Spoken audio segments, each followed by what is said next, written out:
Hi hello everyone. তো এটা ছিল শুক্রবারের ভিডিও, মানে 2 মে। তো আমাদের অ্যানিভার্সারি ছিল, তোমরা ফেসবুকে যারা আছো তারা জানোই। তো ভিডিওটা ছিল এডিট করে আজকে দেওয়া হচ্ছে। তো ভেবেই রেখেছিলাম যে সারাদিনে একটা ব্লগ দিব। তো যাই হোক, আমি মানে এখন কালকে সারাদিনই ভিডিও দিতে পারি, আজকেও প্রায় সারাদিন চলে গেল, কোনো ভিডিও দিতে পারিনি। তো দেখো, আমরা 5 জনে মিলে বেরিয়ে পড়েছিলাম। 5 জন বলতে আমার বড় যা, বড় ভাসুর, তারপরে বড় মানে ছোট ভাস্তা আর ভাস্তি, আর আমরা 2 জন। তো যাই হোক 6 জন হলো, 5 জন না, সরি। তো দেখো, আমরা ভেবেই রেখেছিলাম যে কালিয়াগঞ্জে যাব। তো কালিয়াগঞ্জে প্রথমে আমরা থানার কাছে দাঁড়িয়ে আখের রস করে একটু মনটাকে ঠান্ডা করে নিলাম। সেখান থেকে আবারও রওনা দিলাম রশিদপুরের উদ্দেশ্যে। ইউটিউব থেকে আমরা আগের দিনই দেখেছিলাম যে এই মন্দিরটাতে যাব। তো কারো কাছে 2-4 জনের কাছে শোনার পরে এই রশিদপুরে কালীকুণ্ডি ধাম, সেখানে আমরা পৌঁছে গেলাম। মানে সবুজে সবুজে পরিবেশ, আর একদম গ্রাম পরিবেশ, ঠিক আছে, বেশি ভিতরে না। তো যাই হোক, তোমরা যারা যারা গিয়েছো জানোই জায়গাটা কত সুন্দর।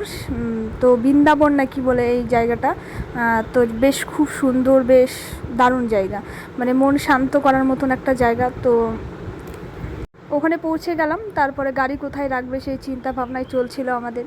আধা ঘন্টা ধরেই ওই গাড়ির মধ্যে বসে থাকলাম। তারপরে বললো যে ভিতরে রাখার জায়গা আছে, একজনকে জিজ্ঞেস করলো।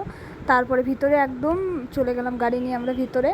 তারপরে দেখো ভিতরেই প্রবেশ করে কি সুন্দর দুটো কিউট বাচ্চা তিলক দিচ্ছে। হ্যাঁ, তারপরে আমার ছেলে মানে মাথায় করেছিল, বলছে ভাই কি ঘুমাচ্ছে। ওরা প্যান্ট জামা পরে বুঝতে পারছে যে ওটা ছেলে। হ্যাঁ, তো আমার বর আবার বলছে কি ওটা ভাই না, বলে কি ও সরি বুনু, তাহলে এমন করে বলছে, বলে কি না না ভাই। তারপরে বলছে ভাইকে পরিয়ে দিব। তো বলছে দাও, কিন্তু আমার ছেলে তো কিছুতে নিল না। আর জায়গাটা তোমরা তো আগের দিন ভিডিওতে দেখেছোই, তাও আমি ছোট্ট করে একটু মানে নিয়ে নিয়েছি। তো দেখো, তারপরে মনকে আরেকটু ঠান্ডা করার জন্য আইসক্রিম খেলাম। আইসক্রিম খাইয়ে দিয়ে ওখান থেকে টাটা বলে মন্দির থেকে বেরিয়ে আসলাম। আর কালিয়াগঞ্জ মানেই কিন্তু হচ্ছে আমাদের সুরুচি হোটেল। মানে সুরুচি হোটেলে যেতেই হবে, খেতেই হবে, এরকম একটা ব্যাপার। তো আমরা সবাই মিলে সুরুচি হোটেলে খাওয়া দাওয়া করে, তো ওখানে স্পেশালি হচ্ছে মাটনটা ভালো লাগে। আমার সব আইটেমগুলোই ভালো লাগে, কিন্তু এবারে আমার মাটনটা একদমই ভালো লাগেনি। তো চলো টাটা বাই বাই। আজকের ভিডিওটা এই পর্যন্ত। যদি ভালো লাগে অবশ্যই লাইক কমেন্ট করে দিও।